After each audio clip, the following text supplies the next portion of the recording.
고린도전서 6장. 여러분 가운데서 어떤 사람이 다른 사람과 소송할 일이 있을 경우에 성도들 앞에서 해결하려 하지 않고 불의한 자들 앞에 가서 재판을 받으려 한다고 하니 그럴 수 있습니까? 성도들이 세상을 심판하리라는 것을 여러분은 알지 못합니까? 세상이 여러분에게 심판을 받겠거늘 여러분이 아주 작은 사건 하나를 심판할 자격이 없겠습니까? 우리가 천사들도 심판하리라는 것을 알지 못합니까? 그러한데 하물며 이 세상 일이야 말할 나위가 있겠습니까? 그러니 여러분에게 일상의 일과 관련해서 송사가 있을 경우에 교회에서 멸시하는 바깥 사람들을 재판관으로 앉히겠습니까? 나는 여러분을 부끄럽게 하려고 이 말을 합니다. 여러분 가운데는 신도 사이에서 생기는 문제를 해결하여 줄 만큼 지혜로운 사람이 하나도 없습니까? 그래서 신도와 맞서 소송을 할 뿐만 아니라 그것도 믿지 않는 사람들 앞에 한다는 말입니까? 여러분이 서로 소송을 제기하는 것부터가 벌써 여러분의 실패를 뜻합니다. 왜 차라리 불의를 당해주지 못합니까? 왜 차라리 속아주지 못합니까? 그런데 도리어 여러분 자신이 불의를 행하고 속여 빼앗고 있으며 그것도 신도들에게 그런 짓을 하고 있습니다. 불의한 사람들은 하나님 나라를 상속받지 못하리라는 것을 알지 못합니까? 착각하지 마십시오. 음행을 하는 사람들이나 우상을 숭배하는 사람들이나 간음을 하는 사람들이나 여성 노릇을 하는 사람들이나 동성애를 하는 사람들이나 도둑질하는 사람들이나 탐욕을 부리는 사람들이나 술 취하는 사람들이나 남을 중상하는 사람들이나 남의 것을 약탈하는 사람들은 하나님 나라를 상속받지 못할 것입니다. 여러분 가운데 이런 사람들이 덜어 있었습니다. 그러나 여러분은 주 예수 그리스도의 이름과 우리 하나님의 성령으로 씻겨지고 거룩하게 되고 의롭게 되었습니다. 모든 것이 나에게 허용되어 있습니다. 그러나 모든 것이 유익한 것은 아닙니다.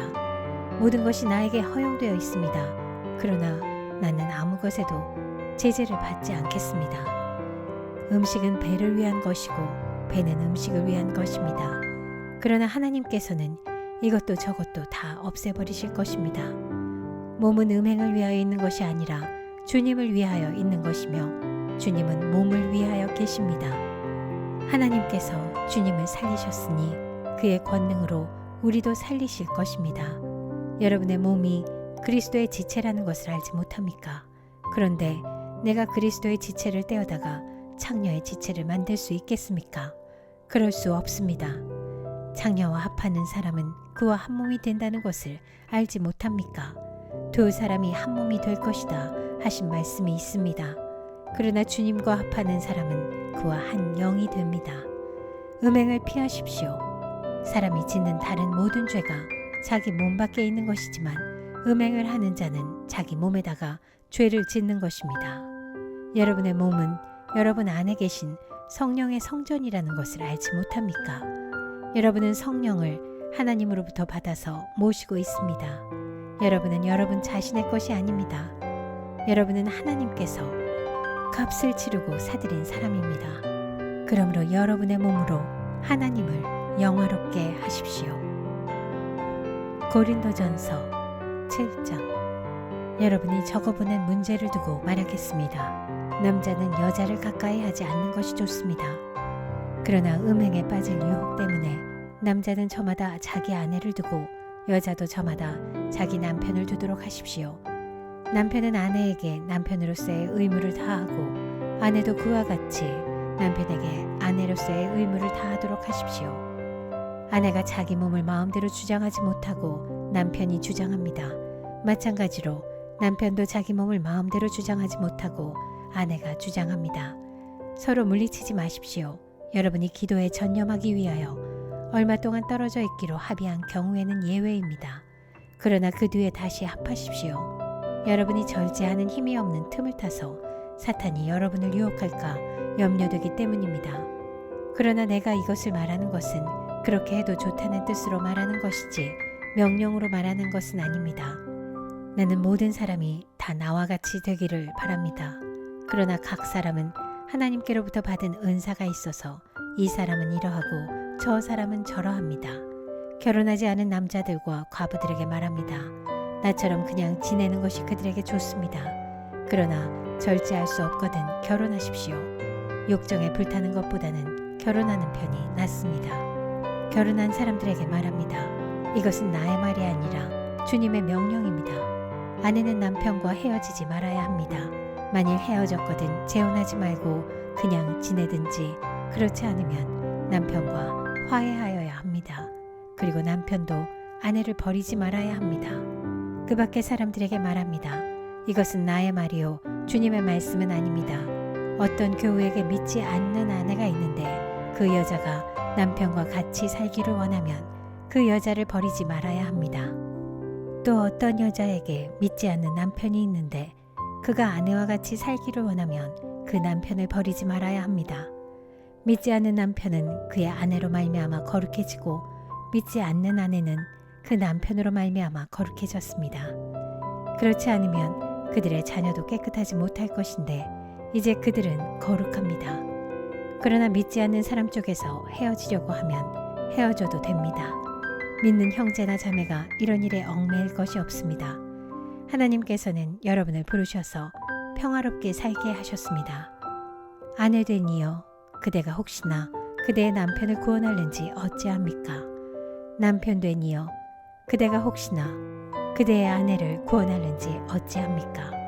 각 사람은 주님께서 나누어 주신 분수 그대로 하나님께서 부르신 처지 그대로 살아가십시오. 이것이 내가 모든 교회에서 명하는 지시입니다. 할례를 받은 몸으로 부르심을 받은 사람은 굳이 그 할례 받은 흔적을 지우려고 하지 마십시오. 할례를 받지 아니한 처지에서 부르심을 받은 사람은 굳이 할례를 받으려고 하지 마십시오. 할례를 받은 것이나 안 받은 것이나 그것은 문제가 아니고 하나님의 계명을 지키는 것이 중요합니다. 각 사람은 부르심을 받은 그때의 처지에 그대로 머물러 있으십시오. 노예일 때에 부르심을 받았습니까? 그런 것에 마음 쓰지 마십시오. 그러나 자유로운 몸이 될 수 있는 기회가 있으면 어떻게 해서든지 그것을 이용하십시오. 주님 안에서 노예로서 부르심을 받은 사람은 주님께 속한 자유인입니다. 그와 같이 자유인으로서 부르심을 받은 사람은 그리스도의 노예입니다. 여러분은 하나님께서 값을 치르고 사신 사람입니다. 그러므로 사람의 노예가 되지 마십시오. 형제 자매 여러분, 각각 부르심을 받은 그때의 처지에 그대로 있으면서 하나님과 함께 살아가십시오. 주님께서 처녀들에 대해서 하신 명령을 나로서는 받은 것이 없습니다. 그러나 나는 주님의 자비하심을 힘입어 믿을 만한 사람이 된 사람으로서 의견을 제시합니다. 지금 닥쳐오는 재난 때문에 사람이 현재 상태대로 살아가는 것이 좋다고 나는 생각합니다. 아내에게 매였으면 그에게서 벗어나려고 하지 마십시오. 아내에게서 놓였으면 아내를 얻으려고 하지 마십시오. 그러나 결혼한다고 할지라도 죄를 짓는 것이 아닙니다. 그리고 처녀가 결혼을 하더라도 죄를 짓는 것이 아닙니다. 그러나 그들이 살림살이로 몸이 고달플 것이므로 내가 아껴서 말해주는 것입니다. 형제 자매 여러분, 내가 말하려는 것은 이것입니다. 때가 얼마 남지 않았으니 이제부터는 안에 있는 사람은 없는 사람처럼 하고 우는 사람은 울지 않는 사람처럼 하고 기쁜 사람은 기쁘지 않은 사람처럼 하고 무엇을 산 사람은 그것을 가지고 있지 않은 사람처럼 하고 세상을 이용하는 사람은 그렇게 하지 않는 사람처럼 하도록 하십시오. 이 세상의 형체는 사라집니다. 나는 여러분이 염려 없이 살기를 바랍니다. 결혼하지 않은 남자는 어떻게 하면 주님을 기쁘게 해드릴 수 있을까 하고 주님의 일에 마음을 씁니다. 그러나 결혼한 남자는 어떻게 하면 자기 아내를 기쁘게 할 수 있을까 하고 세상 일에 마음을 쓰게 되므로 마음이 나뉘어 있습니다. 결혼하지 않은 여자나 처녀는 몸과 영을 거룩하게 하려고 주님의 일에만 마음을 쓰지만 결혼한 여자는 어떻게 하면 남편을 기쁘게 할 수 있을까 하고 세상 일에 마음을 씁니다. 내가 이 말을 하는 것은 여러분을 유익하게 하려고 그러는 것이지 여러분에게 올가미를 씌우려고 그러는 것이 아닙니다. 오히려 여러분이 품위 있게 살면서 마음에 헛갈림이 없이 오직 주님만을 섬기게 하려는 것입니다. 어떤 이가 결혼을 단념하는 것이 자기의 약혼녀에게 온당하게 대하는 일이 못 된다고 생각하면 더구나 애정이 강렬하여 꼭 결혼을 해야겠으면 그는 원하는 대로 그렇게 하십시오. 결혼하는 것이 죄를 짓는 것이 아니니 그런 사람들은 결혼하십시오. 그러나 결혼하지 않기로 마음을 굳게 먹은 사람이 부득이한 일도 없고 또 자기의 욕망을 제어할 수 있어서 자기 약혼녀를 처녀로 그대로 두기로 마음에 작정하였으면 그것은 잘하는 일입니다. 그러므로 자기의 약혼녀와 결혼하는 사람도 잘하는 것이지만 결혼하지 않는 사람은 더 잘하는 것입니다. 아내는 남편이 살아있는 동안에는 그에게 매여 있습니다. 그러나 남편이 죽으면 자기가 원하는 사람과 결혼할 자유가 있습니다. 다만 주님 안에서만 그렇게 해야 할 것입니다. 내 의견으로는 그 여자는 그대로 혼자 지내는 것이 더 행복할 것입니다. 나도 하나님의 영을 받았다고 생각합니다. 고린도전서 8장. 우상에게 바친 고기에 대하여 말하겠습니다. 우리는 우리 모두가 지식이 있는 줄로 알고 있습니다. 지식은 사람을 교만하게 하지만 사랑은 덕을 세웁니다. 자기가 무엇을 안다고 생각하는 사람은 아직도 그가 마땅히 알아야 할 방식대로 알지 못하는 사람입니다. 그러나 하나님을 사랑하는 사람은 하나님께서 그를 알아주십니다. 그런데 우상에게 바친 고기를 먹는 일을 두고 말하면 우리가 알기로는 세상에 우상이란 것은 아무것도 아니고 오직 하나님 한 분밖에는 신이 없습니다. 이른바 신이라는 것들이 하늘에든 땅에든 있다고 칩시다. 그러면 많은 신과 많은 주가 있는 것 같습니다. 그러나 우리에게는 아버지가 되시는 하나님 한 분이 계실 뿐입니다. 만물은 그에게서 났고 우리는 그분을 위하여 있습니다. 그리고 한 분 주님이신 예수 그리스도가 계십니다. 만물이 그분으로 말미암아 있고 우리도 그분으로 말미암아 있습니다. 그러나 누구에게나 다 지식이 있는 것은 아닙니다. 어떤 사람들은 지금까지 우상을 섬기던 관습에 젖어 있어서 그들이 먹는 고기가 우상의 것인 줄로 여기면서 먹습니다. 그들의 양심이 약함으로 더럽혀지는 것입니다. 그러나 우리를 하나님 앞에 세우는 것은 음식이 아닙니다. 음식을 먹지 않는다고 해서 손해볼 것도 없고 먹는다고 해서 이로울 것도 없습니다. 그러나 여러분에게 있는 이 자유가 약한 사람들에게 걸림돌이 되지 않도록 조심하십시오. 지식이 있는 당신이 우상의 신당에 앉아서 먹고 있는 것을 어떤 사람이 보면 그가 약한 사람일지라도 그 양심에 용기가 생겨서 우상에게 바친 고기를 먹게 되지 않겠습니까? 그러면 그 약한 사람은 당신의 지식 때문에 망하는 것입니다. 그리스도께서는 그 약한 신도를 위하여 죽으셨습니다.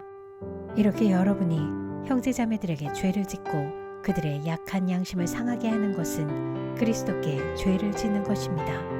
그러므로 음식이 내 형제를 걸어서 넘어지게 하는 것이라면 그가 걸려서 넘어지지 않게 하기 위해서 나는 평생 고기를 먹지 않겠습니다. 고린도전서 9장. 내가 자유인이 아닙니까? 내가 사도가 아닙니까? 내가 우리 주 예수를 뵙지 못하였습니까? 여러분은 주님 안에서 내가 일에서 얻은 열매가 아닙니까? 다른 사람들에게는 내가 사도가 아닐지 몰라도 여러분에게는 사도입니다. 여러분은 주님 안에서 나의 사도직을 보증하는 표입니다. 나를 비판하는 사람들에게 이렇게 답변합니다. 우리에게 먹고 마실 권리가 없습니까? 우리에게는 다른 사도들이나 주님의 동생들이나 게바처럼 믿는 자매인 아내를 데리고 다닐 권리가 없단 말입니까? 나와 바나바에게만은 노동하지 않을 권리가 없단 말입니까? 자기 비용으로 군에 복무하는 사람이 어디에 있습니까? 포도원을 만들고 그 열매를 따먹지 않는 사람이 어디에 있습니까? 양떼를 치고 그 젖을 짜먹지 않는 사람이 어디에 있습니까? 내가 사람의 관례에만 의거하여 이런 말을 하는 줄 아십니까? 율법에도 이런 말이 있지 않습니까? 모세의 율법에 기록하기를 타작일을 하는 소에게 망을 씌우지 말아라 하였습니다. 하나님께서 소를 걱정하신 것입니까? 그렇지 않으면 우리 모두를 위하여 말씀하신 것입니까? 그것은 우리를 위하여 하신 말씀입니다. 밭을 가는 사람은 마땅히 희망을 가지고서 밭을 갈고 타작을 하는 사람은 한 몫을 얻으리라는 희망을 가지고 그 일을 합니다. 우리가 여러분에게 영적인 것으로 씨를 뿌렸으면 여러분에게서 물질적인 것으로 거둔다고 해서 그것이 지나친 일이겠습니까? 다른 사람들이 여러분에게 이런 권리를 가졌다면 하물며 우리는 더욱 그러하지 않겠습니까? 그러나 우리는 이런 권리를 쓰지 않았습니다. 우리는 그리스도의 복음을 전하는 일에 지장을 주지 않도록 모든 것을 참습니다. 성전에서 일하는 사람은 성전에서 나는 것을 먹고 제단을 맡아보는 사람은 제단 재물을 나누어 가진다는 것을 여러분은 알지 못합니까? 이와 같이 주님께서도 복음을 전하는 사람들에게는 복음을 전하는 일로 살아가라고 지시하셨습니다. 그러나 나는 이런 권리를 조금도 행사하지 아니하였습니다. 또 나에게 그렇게 하여 달라고 이 말을 쓰는 것도 아닙니다. 그렇게 하느니 차라리 내가 죽는 편이 낫겠습니다. 아무도 나의 이 자랑거리를 헛되게 하지 못할 것입니다. 내가 복음을 전할지라도 그것이 나에게 자랑거리가 될 수 없습니다. 나는 어쩔 수 없이 그것을 해야만 합니다. 내가 복음을 전하지 않으면 나에게 화가 미칠 것입니다. 내가 자진해서 이 일을 하면 삭슬 받을 것입니다. 그러나 내가 마지못해서 하면 직무를 따라 한 것입니다. 그리하면 내가 받을 삭슬은 무엇이겠습니까? 그것은 내가 복음을 전할 때 값없이 전하고 복음을 전하는 데에 따르는 나의 권리를 이용하지 않는다는 그 사실입니다. 나는 그 어느 누구에게도 얽매이지 않는 자유로운 몸이지만 많은 사람을 얻으려고 스스로 모든 사람의 종이 되었습니다. 유대 사람들에게는 유대 사람을 얻으려고 유대 사람 같이 되었습니다. 율법 아래에 있는 사람들에게는 내가 율법 아래에 있지 않으면서도 율법 아래에 있는 사람을 얻으려고 율법 아래에 있는 사람들 같이 되었습니다. 율법이 없이 사는 사람들에게는 내가 하나님의 율법이 없이 사는 사람이 아니라 그리스도의 율법 안에서 사는 사람이지만 율법 없이 사는 사람들을 얻으려고 율법 없이 사는 사람 같이 되었습니다. 믿음이 약한 사람에게는 약한 사람들을 얻으려고 약한 사람이 되었습니다. 나는 모든 종류의 사람에게 모든 것이 다 되었습니다. 그것은 내가 어떻게 해서든지 그들 가운데서 몇 사람이라도 구원하려는 것입니다. 나는 복음을 위하여 이 모든 일을 하고 있습니다. 그것은 내가 복음의 복에 동참하기 위함입니다. 경기장에서 달리게 하는 사람들이 모두 달리지만 상을 받는 사람은 하나뿐이라는 것을 여러분은 알지 못합니까? 이와 같이 여러분도 상을 받을 수 있도록 달리십시오. 경기에 나서는 사람은 모든 일에 절제를 합니다. 그런데 그들은 썩어 없어질 월계건을 얻으려고 절제를 하는 것이지만 우리는 썩지 않을 월계건을 얻으려고 하는 것입니다. 그러므로 나는 목표 없이 달리듯이 달리기를 하는 것이 아닙니다. 나는 허공을 치듯이 권투를 하는 것이 아닙니다. 나는 내 몸을 쳐서 굴복시킵니다. 그것은 내가 남에게 복음을 전하고 나서 도리어 나 스스로는 버림을 받는 가련한 신세가 되지 않으려는 것입니다.